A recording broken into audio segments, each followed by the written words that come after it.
with Rihanna, it's not just a photograph, it's a creative process.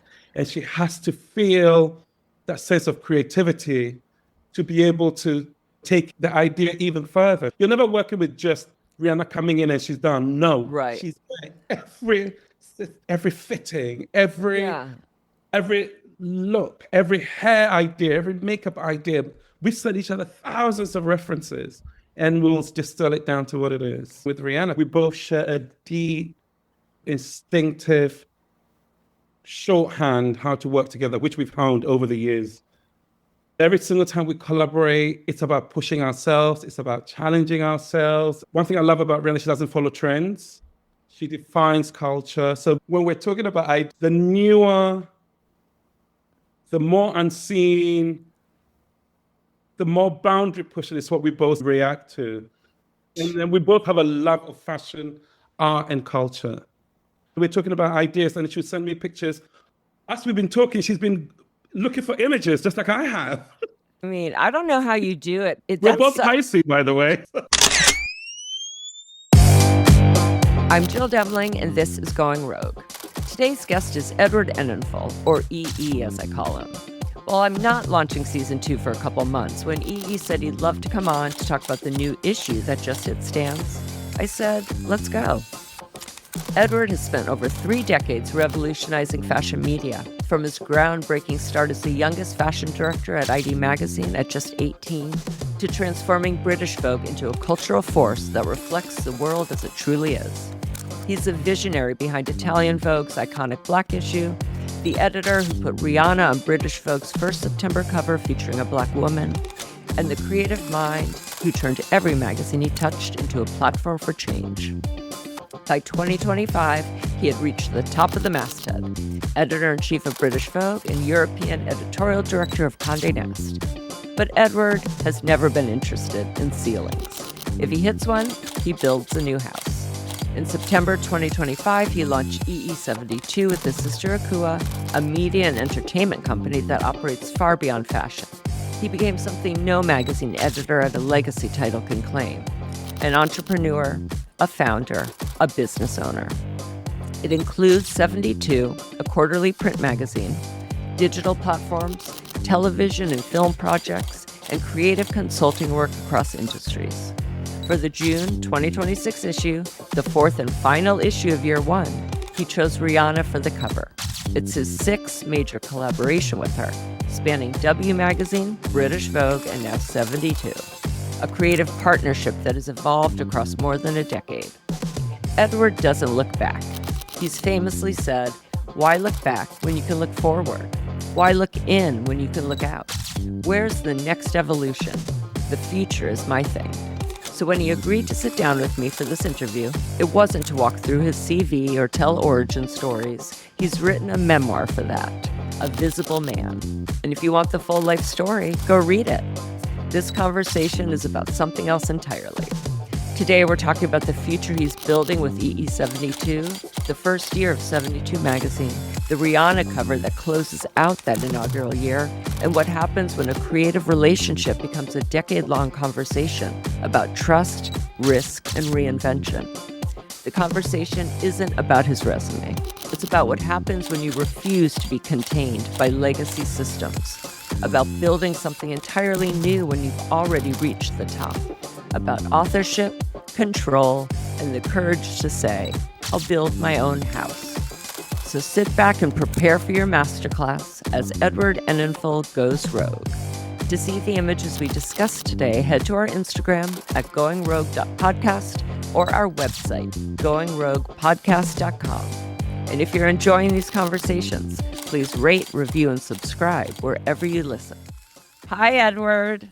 Hi, Jill. Thank you for having me. How are you? Thank you. It's been a while in the making, but timing is everything. So I'm so happy this is working. And I'm very happy for you. My God, you've been creating this incredible podcast that it's both about our industry as well as historical, and having known you for years and years, I'm really proud of you. And the fact that you're like, let me just do it. give people what they want to hear about our industry, the real stories. Yeah. So. Congratulations. Thank you. Okay, so before we jump in, I want the listeners to know our shared history so they understand why we might finish each other's sentences. Our friendship and working relationship began when you joined American Vogue in 2006, and immediately we started identifying the people who would go on to shape culture. An all-Black fashion story featuring a young John Legend, Savion Glover, and the top Black models of the moment. J. Hud, Jennifer Hudson's cover, hitting newsstands the day she won the Oscar for Dreamgirls. A 21-year-old Cristiano Ronaldo in Portugal with Daria, and Bruno Mars' first ever trip to Puerto Rico, photographed by Peter Lindbergh with Joan Smalls. And then you moved to W. I cast 14 models, actors, and musicians from around the globe for your directorial debut, Bridging the Gap, for Gap, in 2017. The film starred Priyanka Chopra and Wiz Khalifa and premiered the day before it was announced that you were taking over British Vogue. Then in 2019, I joined you at British Vogue. You had a bucket list of names, celebrities who only needed one name: Beyonce, Angelina, Gaga, Billie, Adele, Julia, and we got them all. In March 2024, we wrapped your British Vogue tenure with the ultimate mic drop, 40 icons in one room for one final cover. And now from day one of 72 magazine, we're doing it again, launching with Julia Roberts in September 2025, and now closing out year one with Rihanna on the cover. So I want to set the tone for this conversation by discussing your latest title, or perhaps titles. Edward Enninful, entrepreneur, founder, business owner, titles that live far above any masthead.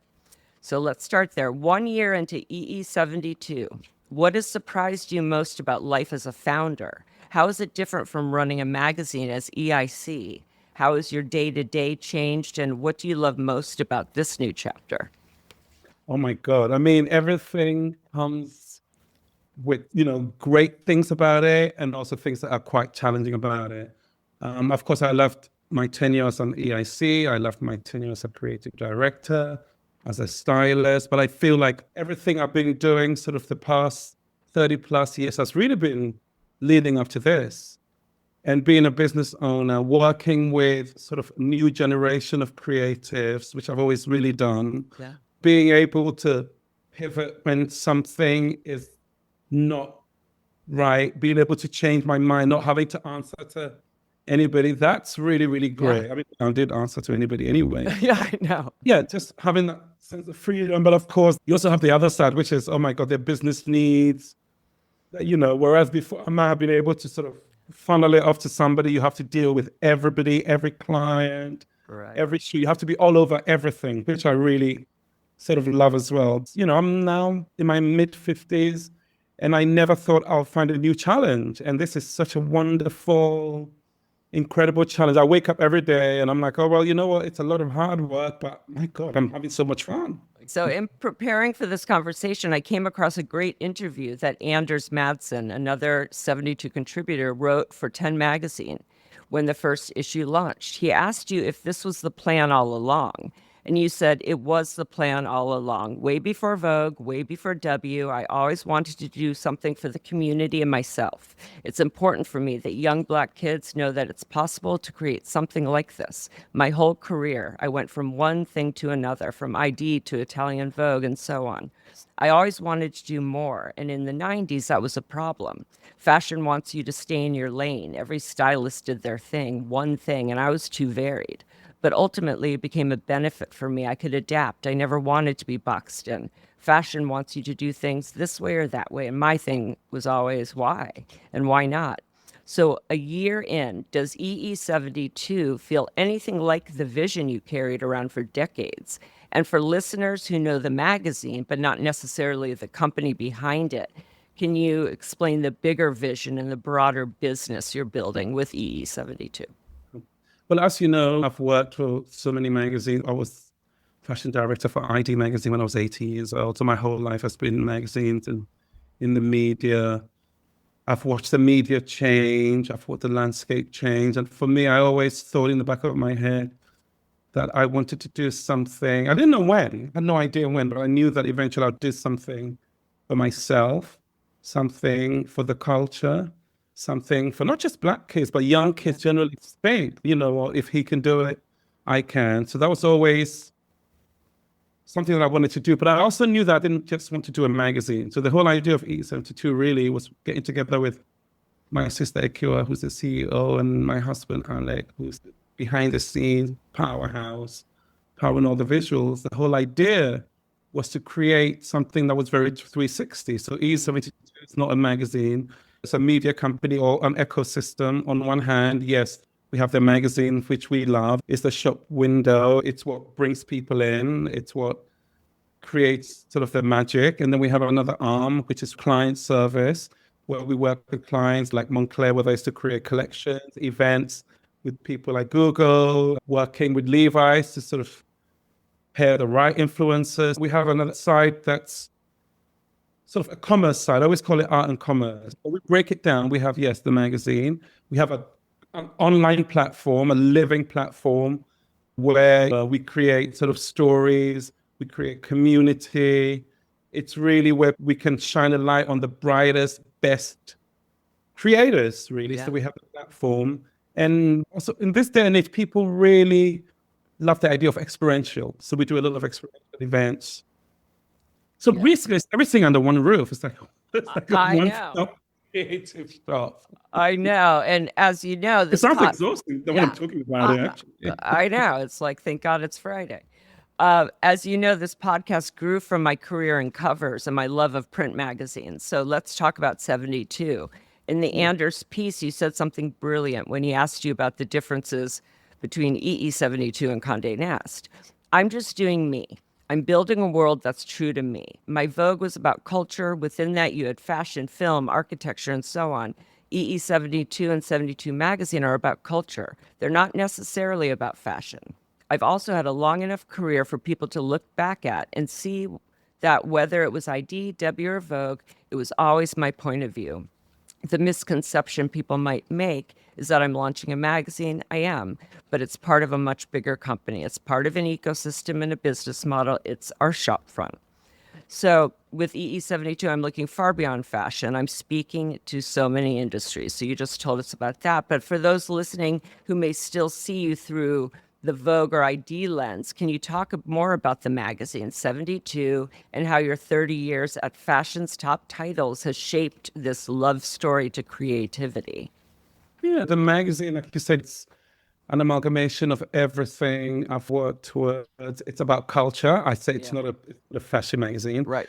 And historically, even though I use fashion as a medium, I've always loved culture. You know how much I love music, film, architecture, food. I mean, anything that comes under the cultural umbrella.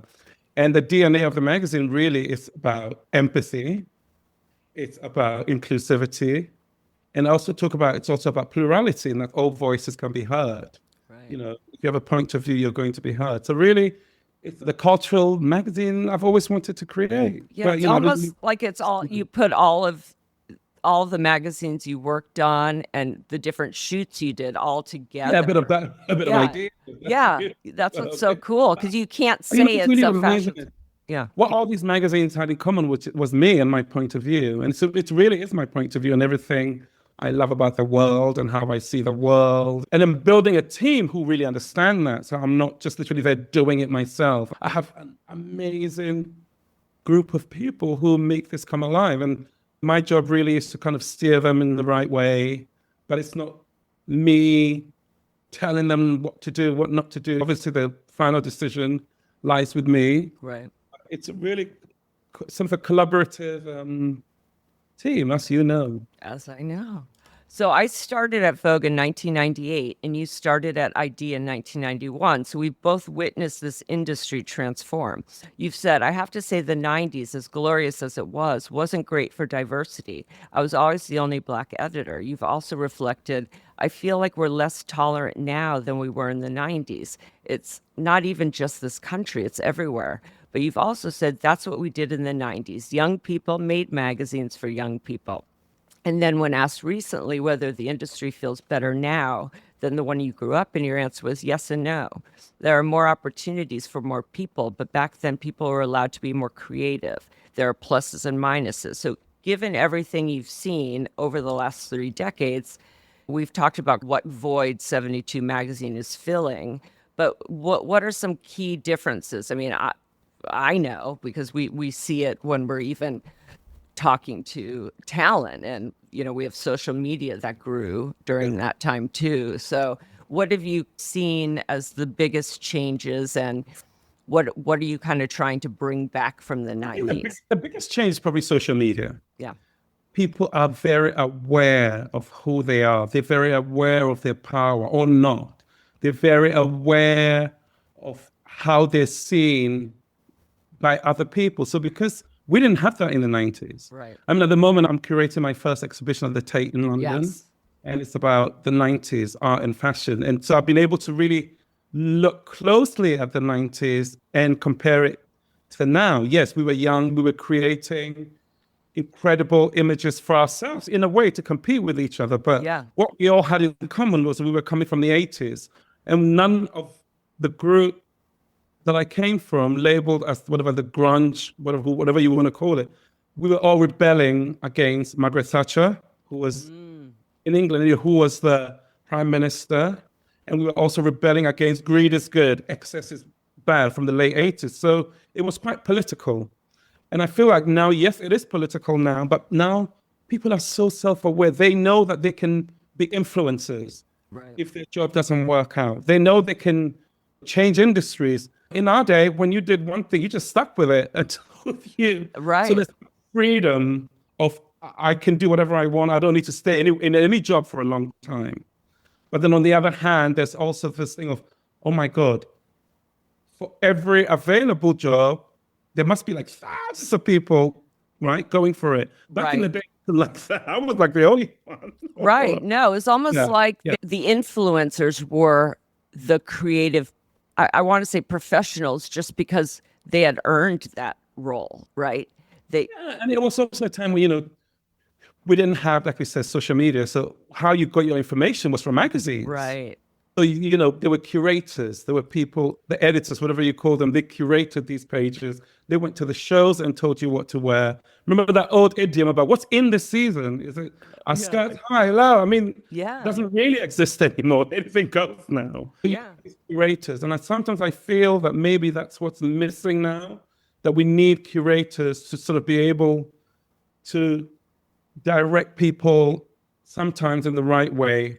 Because social media is so vast. Right. No, Can you imagine starting your career now? No. And it's like, I wouldn't. Back then, even for a celebrity, they wanted to be in a magazine. That's how they promoted something. That was a badge of honor. We needed their followers to buy the magazine, to read about the talent. Now they get whatever they need just by going to their social media page. So I also think it's something that happened, not just social media, it's like the rise of video. Right. It's something we embraced at British Vogue. It's like video is so important now. So I almost feel like you can't even talk about just magazines without talking about video, talking about, social media, because they've all become extensions of each other. I don't think they stand in silos. Like the magazine does not stand away from social media, doesn't stand away from video.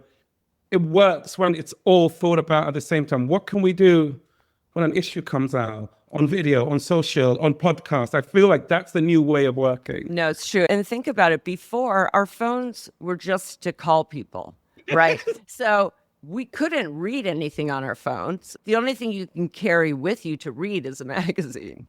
And it's crazy. I remember, Jill, I was sitting in the south of France, and I'm not joking. It's about maybe 12 years ago. And I had my phone. I was like, I wonder if one day we're going to be able to see each other on the phone while we talk. That was 12 years ago. No, that's how recent. That's wild. How recent. Okay, so you've said diversity for me is not just about skin color, but of perspectives. It should be part of the language of the magazine always. That's just what the world is. And when I look back across the first year of 72, I see exactly that. You launched with Julia Roberts, interviewed by George Clooney. You featured Oprah, Pharrell, Amy Sherald, Kate Moss, Skepta, Diana von Furstenberg, Turner Prize artists, female AI founders, and countless other voices from across culture.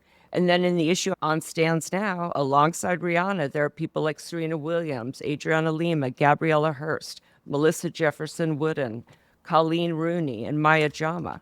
When you look across all those names, what makes someone a 72 muse? What's the common thread that connects them to the world you've built?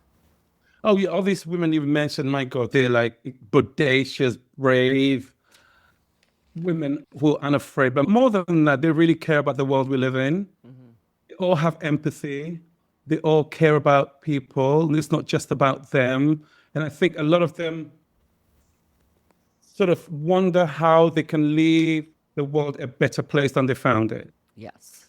For me, that's what it's about. Like, are you here just to wear beautiful clothes, or are you here to really add to society? And I feel like everyone you've mentioned has, in their own way, contributed to society one way or another, and not just by being beautiful or not just by being talented, but being sort of a step more. No, I remember all my casting career. It's like if I met someone and they were just a good person. I mean, of course they have to be, they have to be talented, but then I'm going to do whatever I can to slide them into people are talking about or anywhere. And no matter how famous you are, if I see you out and you don't know who I am and I see who you really are. How many times have you discovered people and seen them change? Absolutely. I always say this. I've been around now longer than most actresses. Right. Longer than most actors. So literally seen most of them from the beginning. For me, when I see people change and become, Hollywood eyes, I find it so hilarious. Yeah. The great ones, the ones we love, they stay consistent. Exactly. No, it's true. It's really Yeah. funny. No, they do. And I remember meeting Garrett Hedlund before Tron came out. And I said, "You're going to change." He's like, "No, I'm not." I'm like, "Yes, you are. I've seen it every time." And he actually didn't. I think he was so conscious of not changing. But yeah, it's always disappointing. I'm like, okay, we're friends now, but I'm sure we're not going to be later. Okay. I mean, there's so many wonderful ones who just stay themselves. Oh no, for sure. So Rihanna, Really? let's talk Rihanna. 6 covers, 3 magazines, 1 creative relationship that has evolved across more than a decade. You've said about working with Rihanna, "When I work with you, we always go into a tunnel of ideas. We're not scared to push it." You've also said, "With Rihanna, she's almost like from another planet. There's nothing she can't do. She designs, she can sing. She's the best model, just naturally gifted." You've called her royalty. You've called her your baby sister. You even named your dog after her, Riri, the Boston Terrier. And you've said everything you do with Rihanna has to be new. She would never do anything she's done twice. Rihanna has said about you, "You're a legend." And when you won the Isabella Blow Award in London, she flew in to surprise you and present it herself. During one of your shoots, she told you, "It's always a collaboration with you from beginning to end." Some of the most important relationships in your life have also become some of your most important creative collaborations. My first Rihanna cover was 15 years ago in 2011 for American Vogue. For reasons I still can't fully explain, I would go on to torture myself 5 more times before joining you at British Vogue, where we did 2 more together. By my count, this is Rihanna cover number 8 for me. Wow. So let's just look at the journey. W Magazine, September 2014, Bad Girl Rihanna, the world's wildest style icon by Merton Marcus. W Magazine, August 2016, Rihanna, baddest bitch of the post-apocalypse. Stephen Klein. British Vogue, September 2018, the historic September issue, the first Black woman to front British Vogue September cover by Nick Knight. British Vogue, May 2020, the groundbreaking do-rag cover, the first do-rag ever on the cover of Vogue by Stephen Klein. British Vogue, March 2023, A Star is Reborn, Rihanna, Rocky and Baby RZA, Inez and Vanud. And now 72 Magazine, June 2026, Lorraine, the Queen, photographed by Sylvester Mako. When I texted you after the shoot to ask how it went, you wrote, "Amazing, best shoot we've done."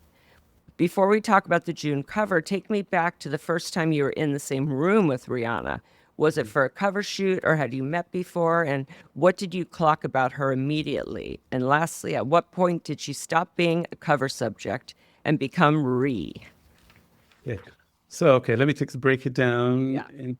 Of course, I knew who Rihanna was. I remember Umbrella. I remember this young girl who was setting the world on fire, and I kind of followed her career. Somehow our paths didn't really cross until one day I was in Paris. It was the shows. I can't remember what year it was, but I remember it was the Lanvin show, Albert Elbaz.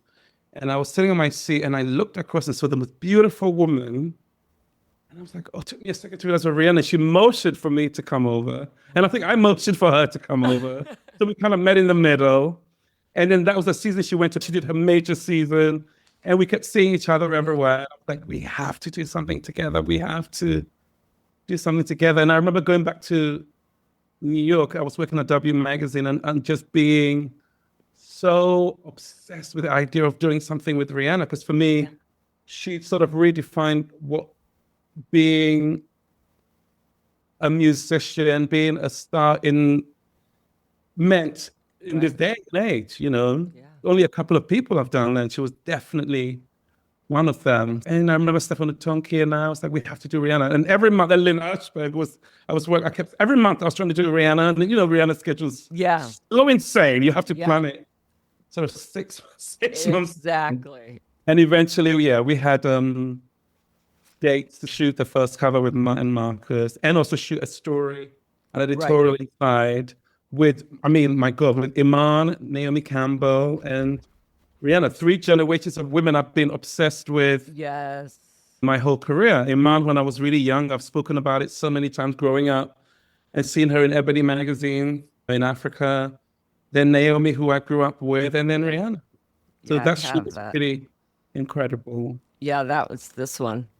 Yes. And it was such a fun day. I mean, it's so beautiful, just the colors, everything about it.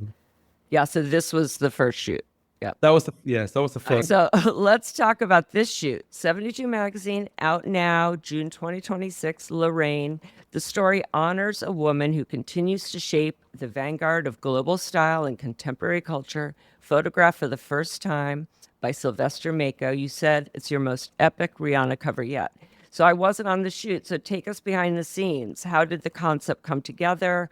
Why was Sylvester the right photographer for this moment? And why did Rihanna feel like the right person to close out the year? I mean, I think that's pretty obvious. I don't know who else.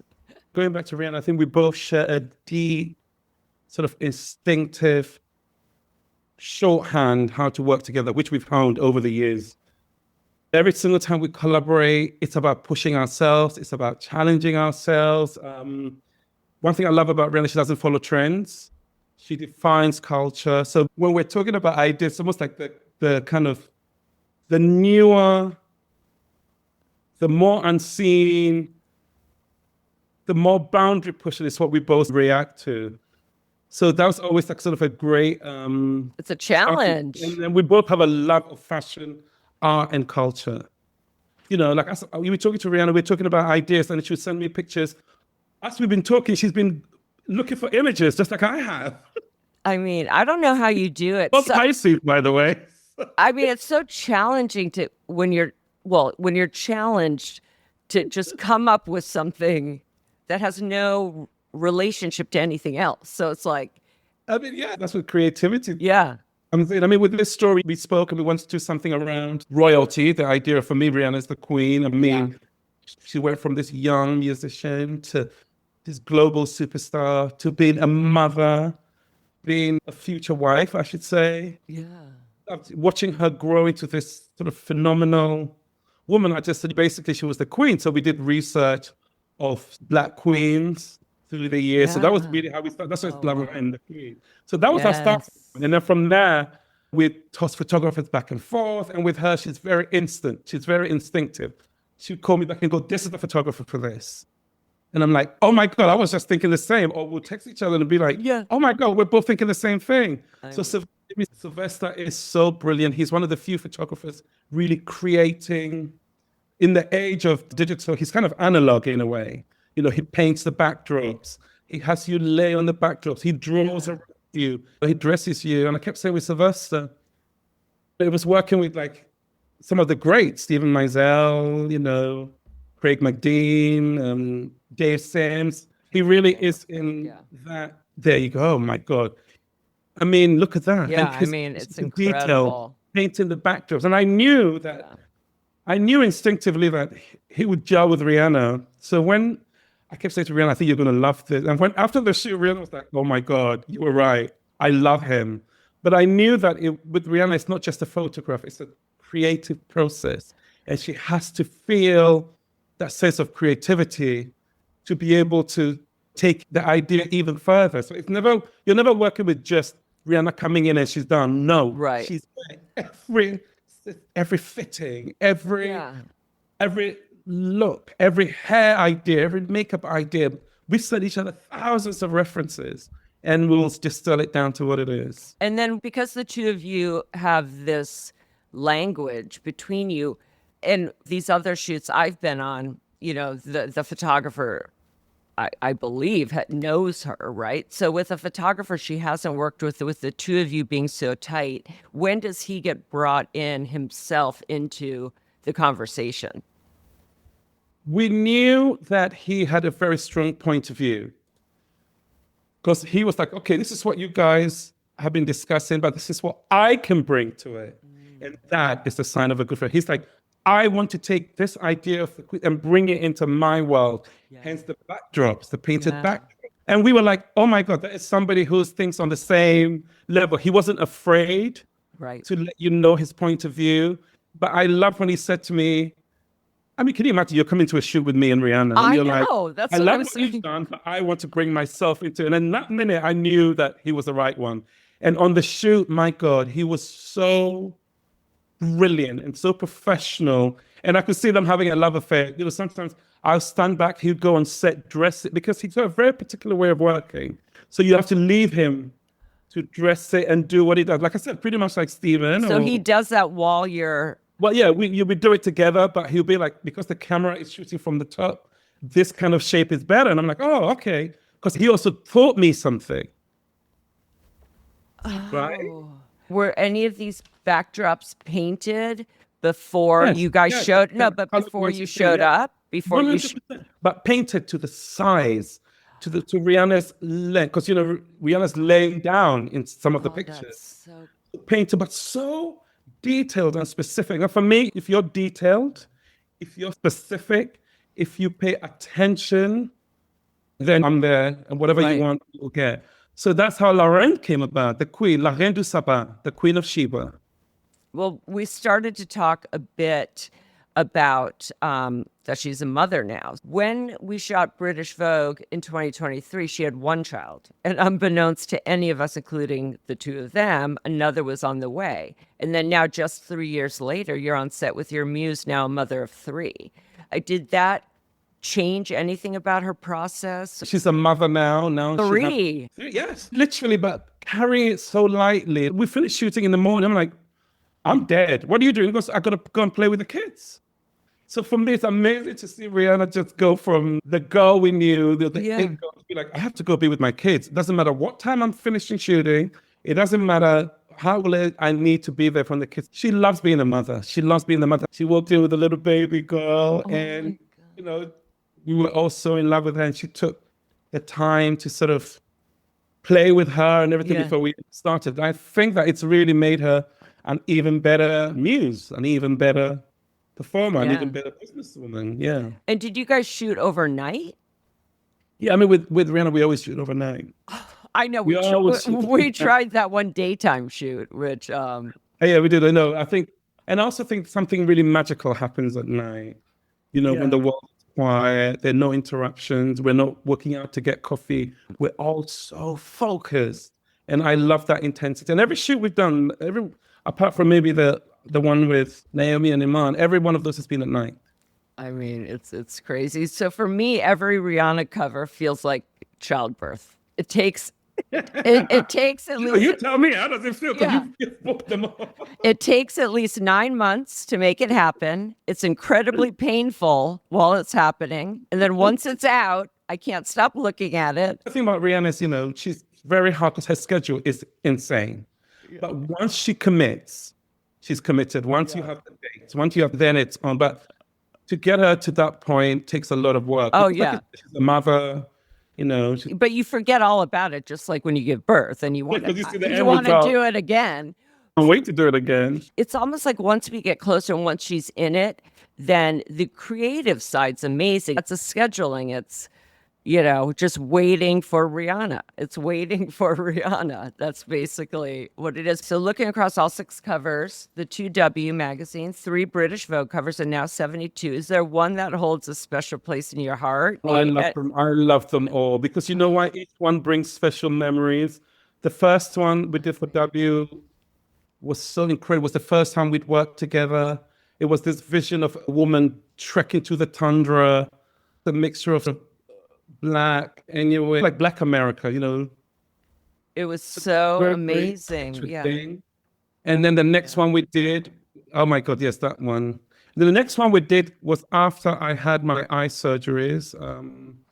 For those who don't know, I've had 5 eye surgeries, retinal detachments, very serious. And I remember talking to Rihanna one night and I was like, I feel like the industry's forgotten me because I didn't work for 2 years, unbeknownst to people.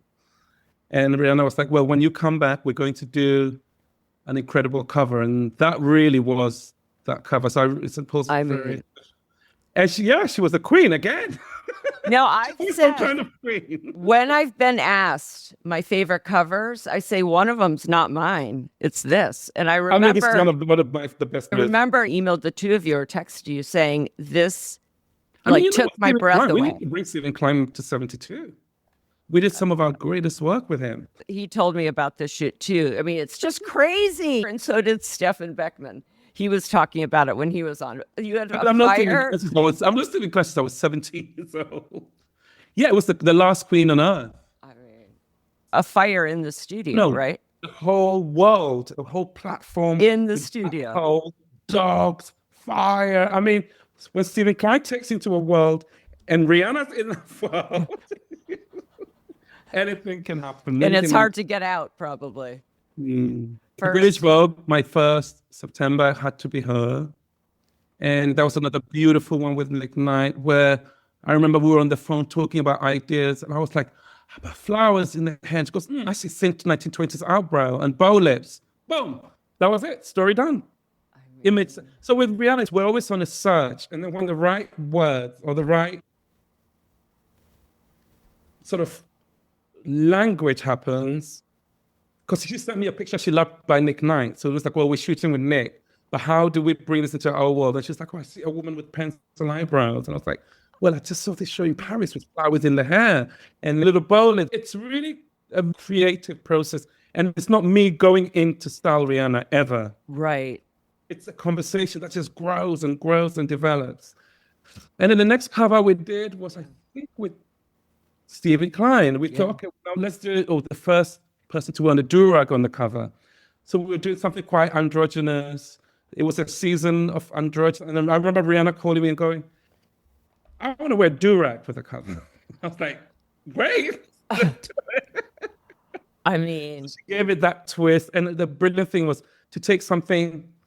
I always like when you play with things that are unexpected. You know, a do-rag is not seen as high culture, but when you put it in high culture, what does it become? It becomes the chicest thing you've ever seen. Right. I always like playing with high and low. So that was a really, really great shoot. I remember, yeah. Oh. And then we did, of course. Oh my God. You were there. You know, I was there when our last shot of the day was supposed to be the cover at 4 p.m. on the beach, and it was our first shot. Yeah, and we nailed the cover before the sun went down. You know what? I don't even know if I told you how we got her out of her trailer, because you were on the beach with Enninful, and I pretended that you called me. And I was saying, oh my God, they're leaving. Edward, she's coming. And I was doing this whole conversation about how Enninful were wrapping up. And Rihanna's team heard me and they said, what's going on? I go, I guess they're leaving the beach. And then she's like, I have to tell Rihanna. And then Rihanna got down there like just in time. And we were like, oh my gosh, she's here. We were literally chilling. We were like, if she doesn't make it, we're just going to shoot tonight. But, I mean, they're amazing too. I love them so much. And they love Rihanna. They've done so much. I know. And then what had happened on that shoot, remembers the paparazzi got the baby. And I remember calling you crying the next day. I was like, oh my God, I'm going to be killed. The Daily Mail have the picture already. But somehow they didn't see my picture, they didn't see us, so they didn't realize. Right. And she handled it. She's like, I'm taking control. She put out Yeah. pictures of her with the baby. So, Yeah. and then everyone kind of, with such respect for her, didn't run them.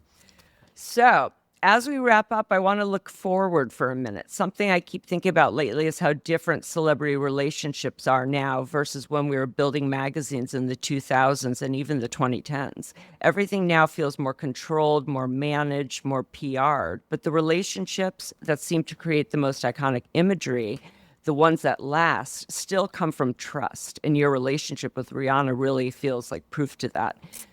Do younger creatives today still get to build those kinds of relationships? Has social media changed the intimacy of work? What would you tell these young creatives now? Have a group of like-minded friends around you, whether they're photographers, whether they're stylists, whether they're image makers, just people you can grow with. I had Pat McGrath, I had Rick McDean, I had Naomi, Kay. We were such a group of friends that even if I was having a bad day, I could call one of them. If somebody was having a bad day, they could call. So it's really important for your mental health to have like-minded people around you. That's really, really important. And also it's really important, I think, to just perfect your craft. I always say, if you can get work experience with a Jill, with a me, with a whatever, do it. Because the industry is so saturated now. That's what gives you the first steps into an industry and knowing people. Right. Because the more noise there is, the more you have to know people, the more you have to know the industry, the more you have to know how things work. So if you can get close to any kind of work experience, even if it's not in your field, Right. but somehow within the industry, then I'll take it just to see what it's like. Yeah. Gabriella Karifa Johnson was on here and we were talking about apprenticeship, how she just feels like the young generation nowadays doesn't have the respect for it that all of us did, right? Yeah. And that they almost think that they can do it on their own. Maybe they can. But- We come from a time where we had to, I remember spending my every free time researching photography, researching film, researching. Even to this day, when I'm thinking of ideas, they just pop into my head because of all that research Right. I did back then. So I just felt like to be the best at what I did, I had to do my research and learn what had gone before, learn about Neorealismo cinema of Italian in the 60s, to learn about French films in the 60s, I just soaked everything up. Yeah. So now you're building your own world completely independently, which honestly feels very full circle from 18-year-old club kid at ID to now running your own creative company. In the Airmail piece, you said, I think people have underestimated me my whole career. I was always like, okay, I'll prove you wrong. What surprised you most about finally betting entirely on yourself? And does it feel different proving people wrong now than it did earlier in your career? Starting, I was a little black kid that was trying to be a fashion director. So everyone was like, well, just give him a couple of years. And then I was like the only black stylist around. So it's always like, well, that can't possibly last. And people have always underestimated me. When I took over at ID at 18, everyone's watched this and I had to prove people wrong. Then when I did the same thing at Italian Vogue, he's going to work with Steven Meisel. He's not going to last. And I lasted over 10 years. And then, of course, I went to work with Anna at American Vogue, chosen above so many editors. Yeah. And that was really also another, okay, carry on next to me, and then W. So with me, I'm like, underestimate me at your own will. That's, I've always been so used to it. So that's what always compels me. So with my company, I'm like, failure is not an option because I know that I will give it everything I have and I will work. I'm not work shy. I've never been. Right. I will work day and night. You know, how many messages do I send you in the middle of the night at 2 p.m., 3 p.m., 1 Yeah.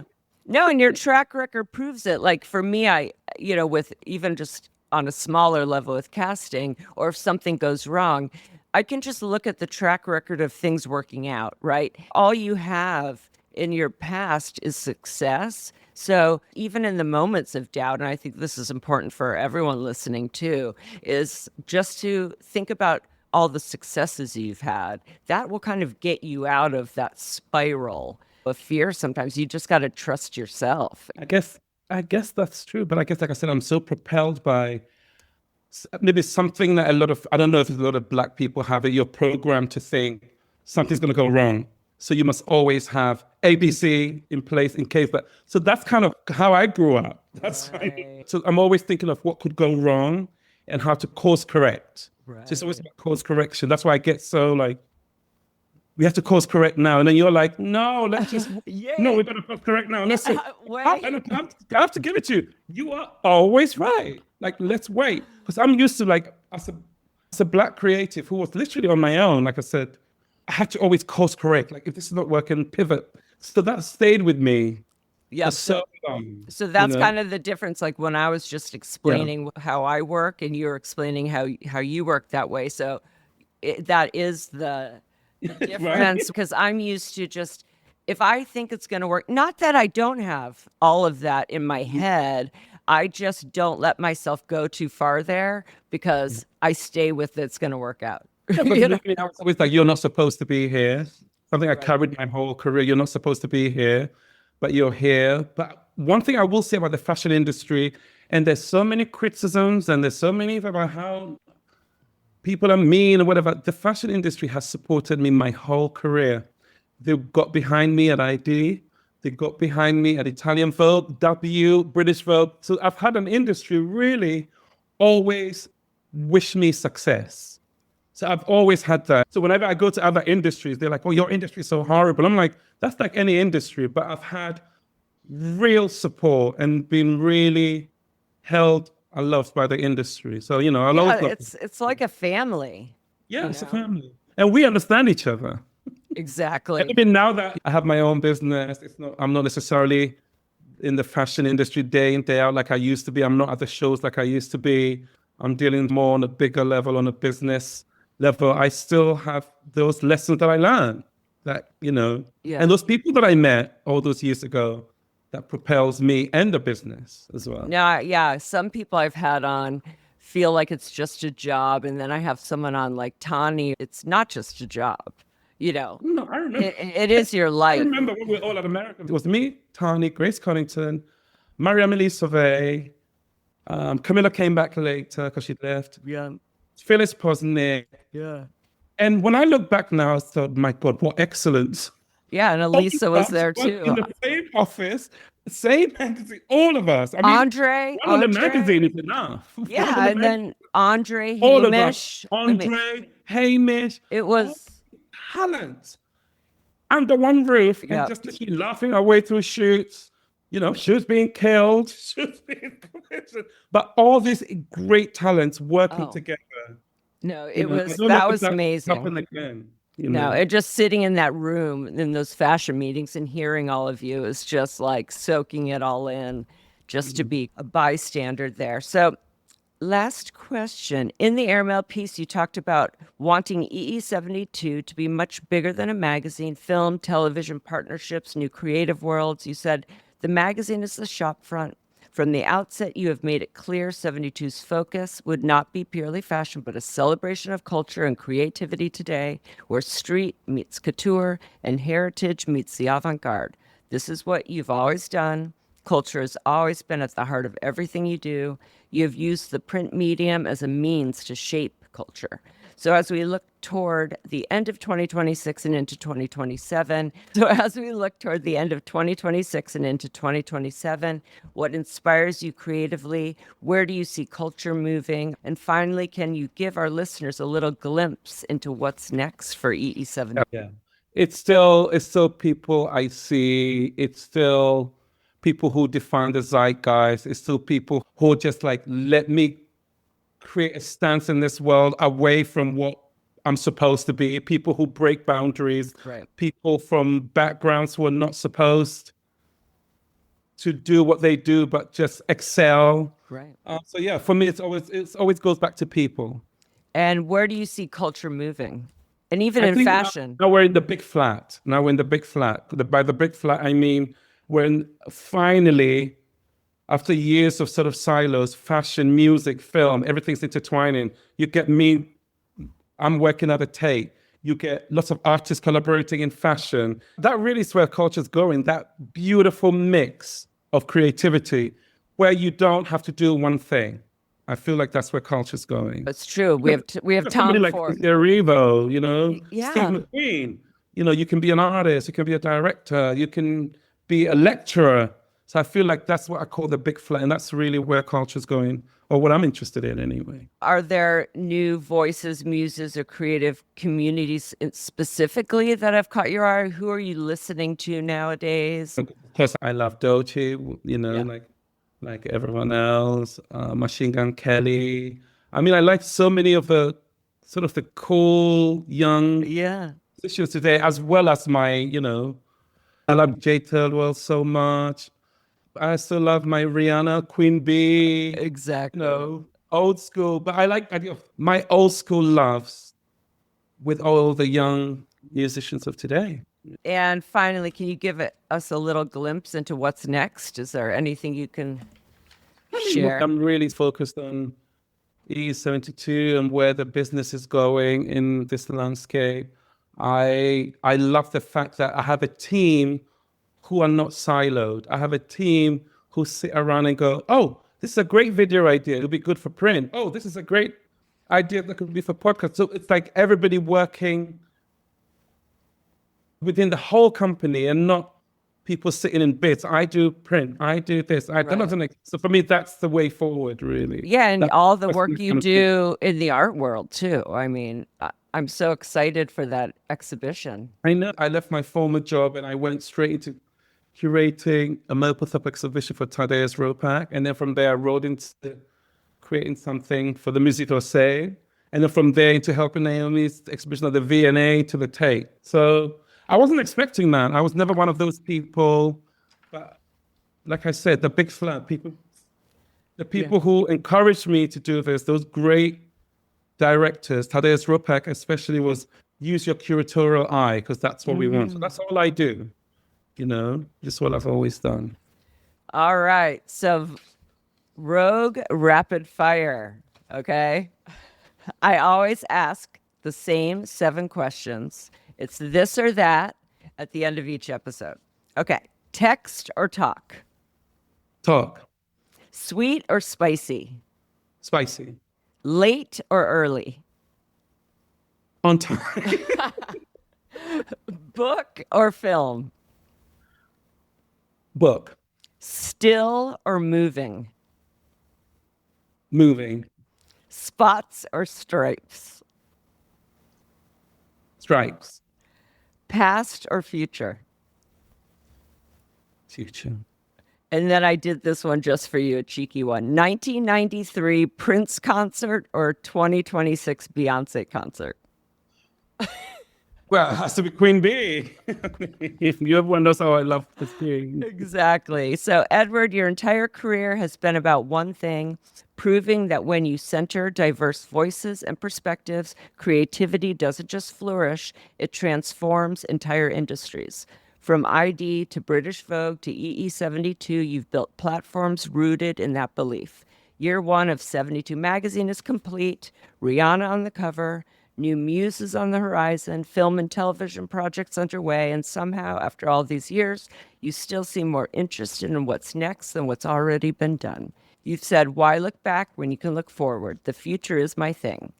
Edward Enninful, thank you for going rogue today.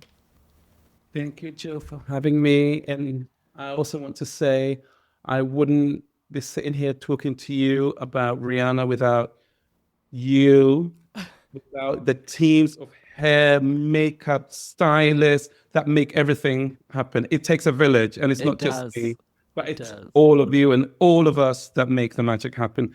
Thank you so much for having me. Okay, that's our show. Thanks for listening to Going Rogue, and be sure to like and subscribe.